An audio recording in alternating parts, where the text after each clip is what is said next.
So si tatay kasi isang manubo, no? Yan. Ha?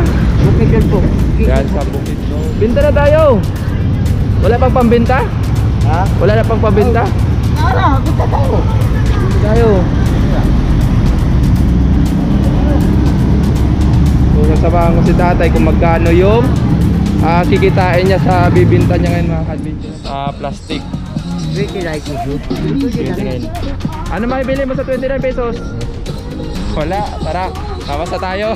wala ka mabibili. Oh, ay, sa 29 pesos, ano yung mabibili mo? Kali na po, at saka hiya ko sa baho. Sabaw at saka... Kasi hindi po kakain, ano, walang ulam, sabaw lang. So, tara.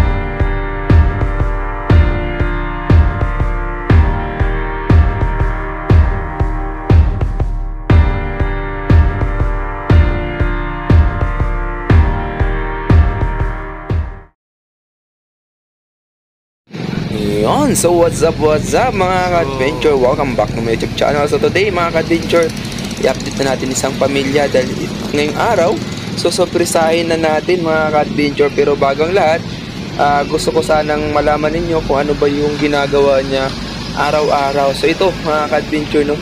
At nakita nyo siya, nakatalikod ayan. Zoom natin ng konti. At pinapakita ko sa inyo, busy siya sa kanyang kalakal. Yan, so mamaya lalapit tayo. Habang di niya pa alam na nandito na tayo sa likuran. So ini-stock lang natin siya sa likuran. So mamaya lalapit tayo para masundan natin kung ano ba yung ginagawa niya sa araw-araw, no, na pangalakal, no. Isang trabaho niya ay nangangalakal po siya sako-sako. Yan, so malaman natin ngayon mga ka-adventure dahil tapos na po yung blessing para sa kanya, gawa na yung padyak na hiniling niya. Yan, so the wish is complete. Let's go. Hey, kumusta? Magbibinta ka na? Sila nanay, asawa mo?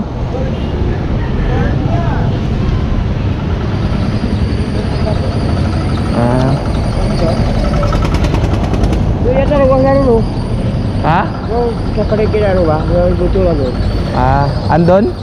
Kaya bigyan tayo. Binta mo na? Opo.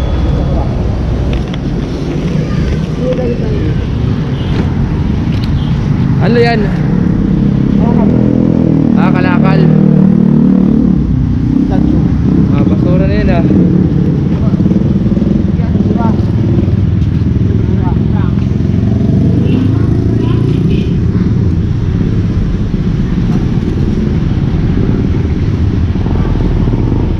Nagbinta ka na ngayong araw? Ito pa. Yan pa lang ibibinta mo ngayon.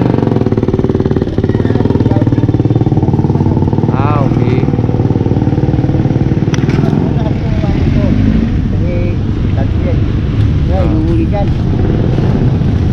Saan?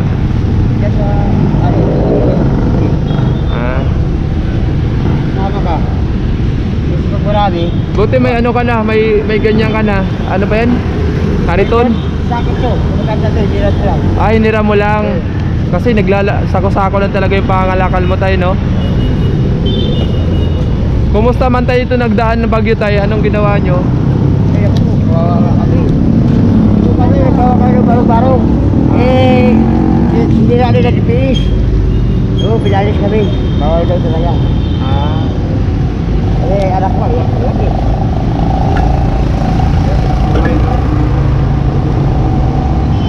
Kaya kapag bumabasa na ako sa division na po. Kahapon tayo, wala rin dyan sa Center Island. Saan sila kahapon? Yung anak mo? Dito sila tulog. Kasi mulan eh. Dito. Kasi nga may masisilungan ganda paano yung hagdan ng footbridge. Kaya pala. Lahat yan kami. Diyan, tumutulong rin.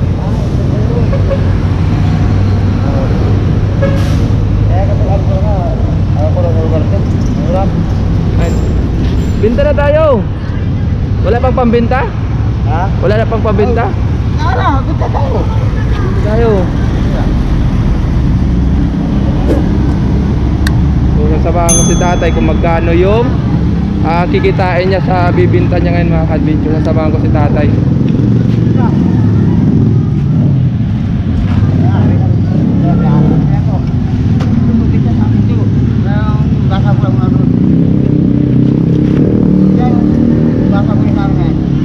Ha? Ito, ilugasan tayo sa... Ay, inugasan mo pa muna. Ito lang kami, may ito eh. Okay. Hindi lang yan, alugin ko lang yan. Pero pag nangangalakal ka talaga, ito lang sako dala mo, hindi talaga kariton. Hiniram mo lang yung kariton. Pero pagkatapos nito tatay, nililinis mo naman to. Ay, Ayan, so at least nililinis si tatay pagkatapos ito nga. oo, diyan ka nagigil. Sura ka nagigil ka ito. Okay. Kasi di mabinta yung dolo. So yung waste na kalakal na ano, pinapasok niya sa sako.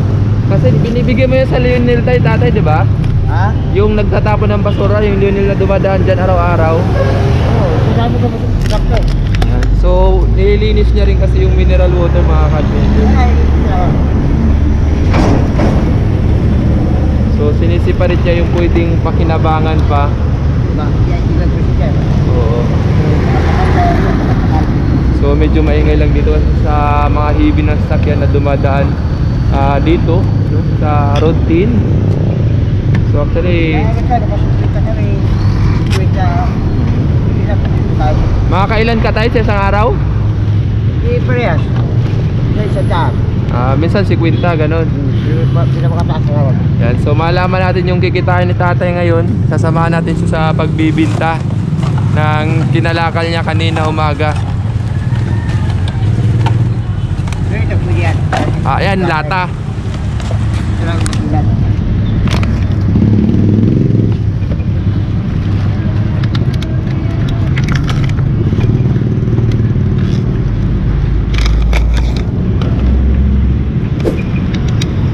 Halo-halo yan paglinis. Ha? Hindi halo-halo ko dito. Inalo-halo.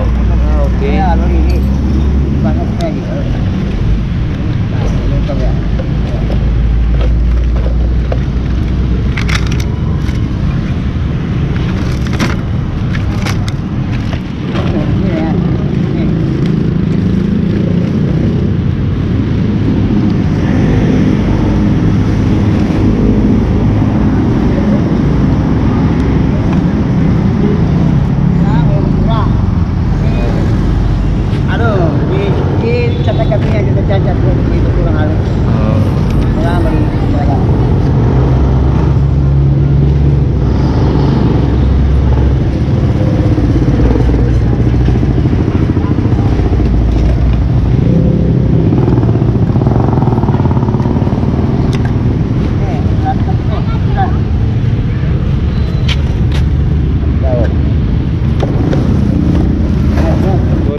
Adventure, ang ginawa ni tatay, hinugasan niya sa tubig kasi hindi mabibinta pag hindi nahugasan. Grabe, no? So may mga ista kasi na tubig na nandyan, mga ka-adventure. Dyan siya dyan siya naghuhugas para malinis lang yung kalakal, para mabinta ng maayos. Kasi pag hindi niya nalinisan mga ka-adventure, magiging valid, no, hindi nabibinta pag pag hindi malinis.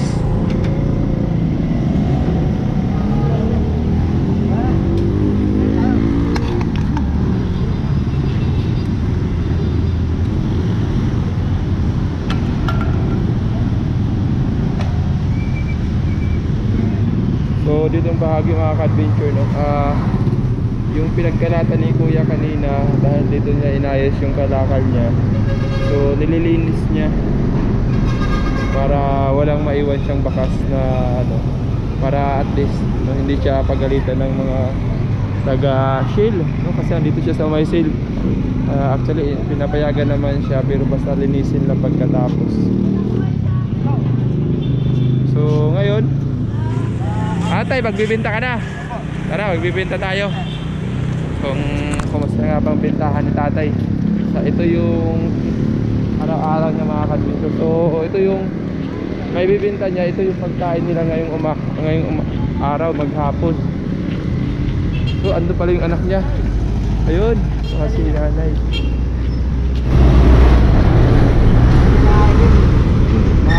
Ayun. Mahilig talaga sa'yo yung anak mo. Kawawa lang kasi. Pero sa bagay, nakaputi na siya ngayon ha. So, kasi nung una doon kayo sa kabila, ngayon nandito na ulit. Pero kung sakali tatay magkaroon kayo ng padjak, doon na lang siguro kayo sa padjak muna, no? So, abangan natin kung ano. Oo. So, nandito natin si Kalsada. Okay. Nandito si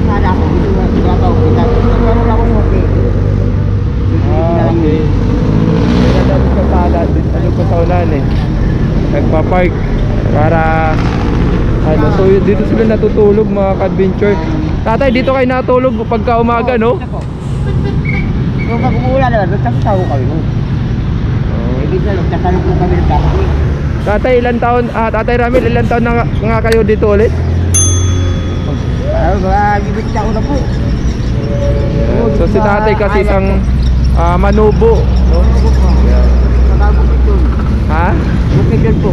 Yan sa bukid noon. Manubo po ang umusita namin.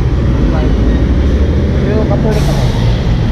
Para magbinta na tayo. Oo. Paano mo na? Ano kayo? Aligo kayo? Tapos pagupit? Manicure, pedicure ha? Yan. Hindi mo na pag-ispisan eh. Ako na lang gano'n kayo. Hindi! Oo, tara, ligo. Benta mo yan. Oo. Ano natin? Tara, benta natin.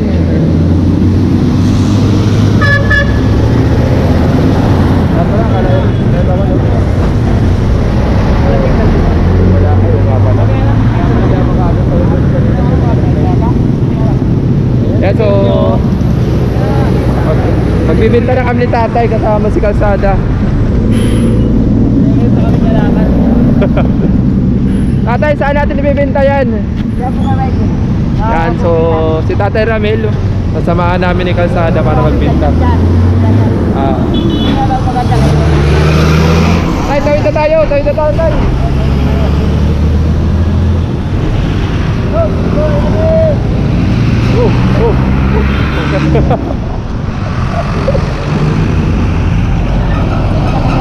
Yun na huling benta mo.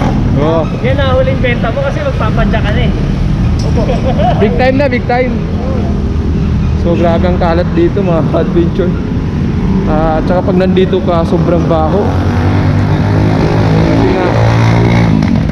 nga ito talaga yung isa sa mga slum of the Philippines, kung isa sa mga sentro, no, na isa sa pinaka maduming lugar ni yung Happy Land tsaka yung Aroma.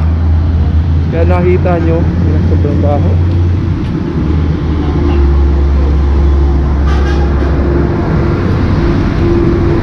Kasi walang kalamalam ngayon si tatay mga ka-adventure na. Dala kang damit? Ay wala. Wala. Bilhin sila doon. At bilhin natin.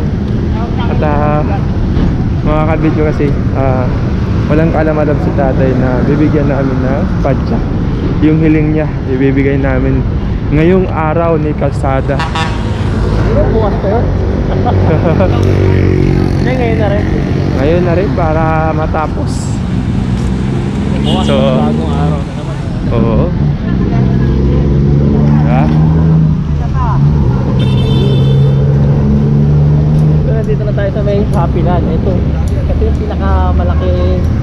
Tumas yung views ko dito nung pumasok sa kahapon.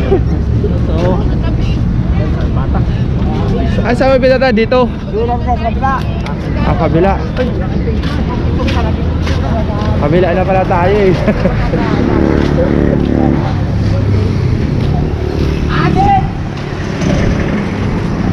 Sa ato. Iyon. Magkano ba kita ng ganyan? Sana pinagpuka namin na maraming plastic yung nakaraan. May kita rin. Sa Manila Bay hindi ka pumupunta, no? Dahil Oo. plastic doon, no? Tiba-tiba ka doon sa Manila Bay. Pero magpadyak ka na, so makakapunta ka Manila Bay. Hindi, sabi oo, ko nga, ganun kami, gamitin yung ano, padyak sa ano. So,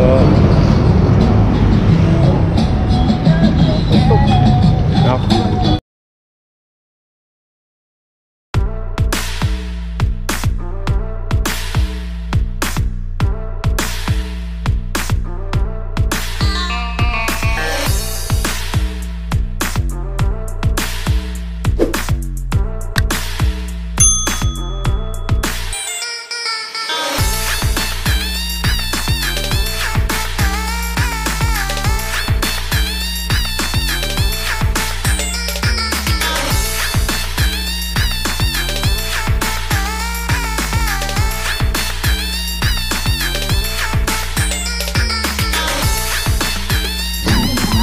Magkano? 29 lagi. 29 pesos. Yan, so, Hindi ko kinasigilaw. Tapos yung lata ko, yung lata niya 9. Yung balo 1/2 shitty lang. tapos yung Aluminum 2. 11 yung plastic. 29 pesos. 29. Ano mabibili mo sa 29 pesos? Wala, tara. Kawas na tayo. wala ka mabibili. Oh, sa'yo na yung resibo mo. Tara. Tatay, agin tatay. Sa 29 pesos, ano yung mabibili mo? Sali na po. At saka hiya ko sabaw. Sabaw tsaka. Kasi hindi nyo po kakain kahit ano, walang ulam, sabaw lang. So, tara. Tuloy ako dalawang kanin, tapos sabaw. Bili ako tubig. Dalawang kanin tsaka ano, sabaw. Tapos bili ako tubig. Oh, yan. Kasi 10 po isang order ng kanin. Tapos, okay, ano lang, sabaw. Sabi mo na yung 29 mo, ha? Tara, sabi mo na yan. Abante tayo sa next activity. Ito yung kalahating araw na pinang... Doon tayo.